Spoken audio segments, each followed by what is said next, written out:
This is a Grand Soleil 65 LC, and the idea of these is to be a high performance cruising boat. So it could race and it will perform very, very nicely in that environment, but it's also still a very comfortable boat for sailing on. So I'm going to take you on board and give you a wander around this one. The first thing to mention is just how elegant it is. Just look how low profile and flush decked it is. It just looks fantastic. It's a big boat too, 65, obviously 65 feet. You can see those people on the front there, just how far away they are. We've got the twin consoles, of course. Usual thing when the boat's heeling over, you want to be on the upwind one because the sails are then down this side of you. Obviously if you tack, well then that swaps over. This one also has the engine controls, so throttle controls, bow thruster control if you're manoeuvring. This is the place to be. You've also got power winches, so for things like furling and the jib winches and so on, they're all controlled from there. You've got these big power winches about the place. So similar deal over here, but this one doesn't have the engine controls. And then a really nice open cockpit. There's a bimini that will go over this.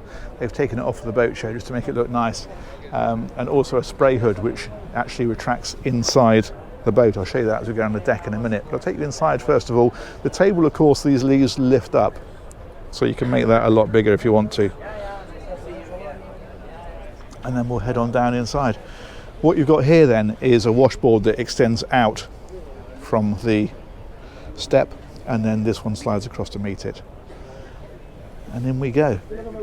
Now this one's finished in the sort of fairly traditional teak. It's very nice, it's very warm feeling or looking, but if you wanted a lighter shade, then of course you can have it. And there's a lot of options with this. They'll set this up pretty much how you like. For example, on this particular boat, it's normally a 3 cabin. This owner wanted a 4th cabin and had it here. That's normally like a little dinette with a table that extends off of the galley. So yeah, a lot of customization is available. Keel step mast, it's a carbon mast, so that extends all the way through. And then the owner's cabin is up here in the bow. Very nice size. All the cabins are ensuite, as you'd expect on a 65-foot yacht. And the ensuite to this one is in here. There we go, rainfall shower. So separate through the doors there, and then the loo and the sink. And then of course there's a load of storage about the place. Oh, try it again. Places like this. And of course you can see the catches for it all the way around here. Little dressing area.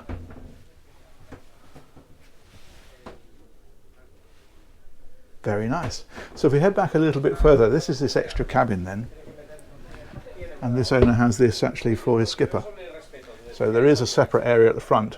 So you can have a crew cabin up at the bow. He's chosen to have that as a deck locker, a huge deck locker, and have this for crew just here. We're at a boat show, so we've got other people coming on board.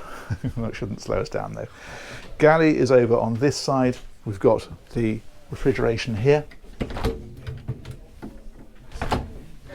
Thusly. And then of course cooking, it's all electric cooking on this one. We've got dishwasher over here. This again goes back to the fact that although this is a performance sailing boat, it is designed to be a very comfortable performance sailing boat. And then these here, just more bits of storage. Well, it's kind of everywhere really, isn't it? So it's in behind here as well. And that one there is an extractor fan. So I won't tear that panel off. There we go. And work surface here. Okay, we'll see if we can dodge around these people and head down this side first of all. So saloon area is here. It's like a deck saloon, it's raised up slightly and you've got these windows that come all the way around, so it doesn't feel quite as buried. Chart area is over here as well. You can see you've got obviously switch panel and VHF radio and multifunction display is here as well. And then we can come right on back and find another really nice cabin. Back here, back under the cockpit. So we're kind of under the seating area here. You can see the table, in fact, in the centre just there. That's a nice size, isn't it? Opening windows, so plenty of fresh air and ventilation. There's a hatch up there as well, and a hull window also. And then here is, of course, plenty of storage about the place.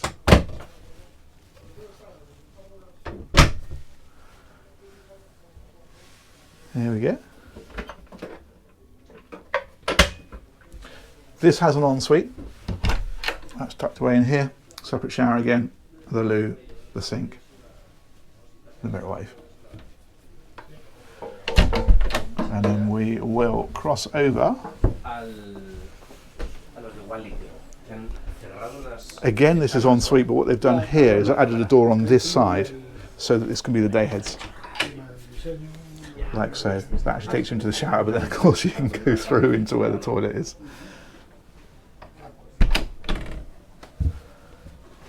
And 2 singles in this one. Again, storage about the place. This kind of thing.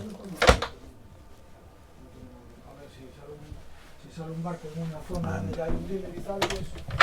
hanging locker in here. There we go.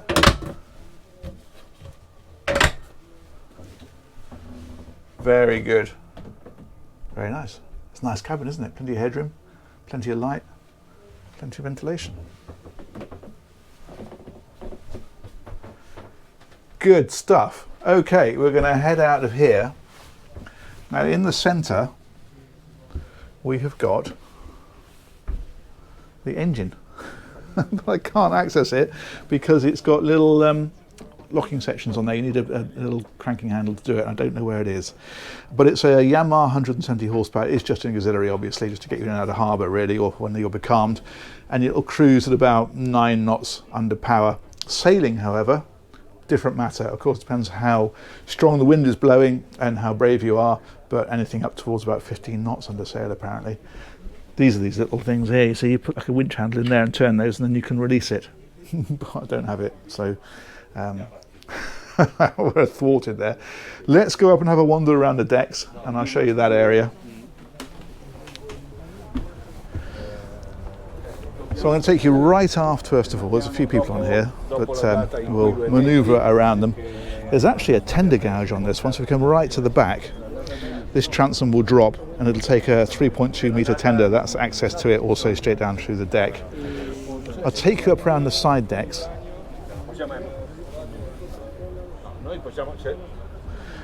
I mentioned the spray hood and the fact that it disappears from sight. In fact, you can see it in here. That's the framework for it. You see how that wraps around? And you can actually leave the spray hood on it. They've taken it off just to keep it perfectly clean. But you can leave that there and then just open those. It opens all the way around. Spray hood comes up and out. And these little chaps here and here are for the bimini, which basically comes from pretty much the back end of that table right forward underneath the mast. Or underneath the boom, I should say, not underneath the mast. That'd be a bit weird. Talking of boom, it's in boom furling. As you can see, you can have in-mast furling, but the in-boom furling is generally preferred. And then we can come right up here, and you've got these Brooks and Gatehouse instrumentation here for speed and direction, wind speed, wind direction, all that kind of stuff. It's all displayed on there. This one about these flush decks. Look at that. That looks fantastic, doesn't it? Very, very elegant boat. You can have a self-tacking jib if you want to. This one's got the Roller furling Genoa. That's right up there at the front. It's power furling. But as I say, if you want the smaller jib, you can have it, and you've got the facility here to to put it on. There's a very good word for that, and I can't think what it is. Oh, come on, brain. And then this is that massive locker that's at the front that can be a crew cabin if you prefer. And then bowsprit right at the front with the anchor underneath. There we go.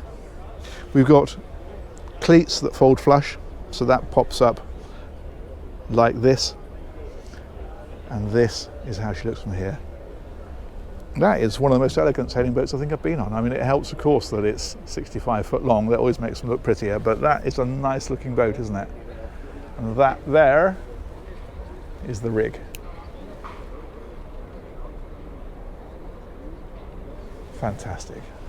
So there we go. I just want to say huge thanks to Multivale Yachts. They've organised this tour. Huge thanks, of course, to you guys for watching it.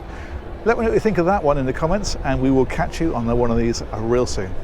Take care. Bye-bye.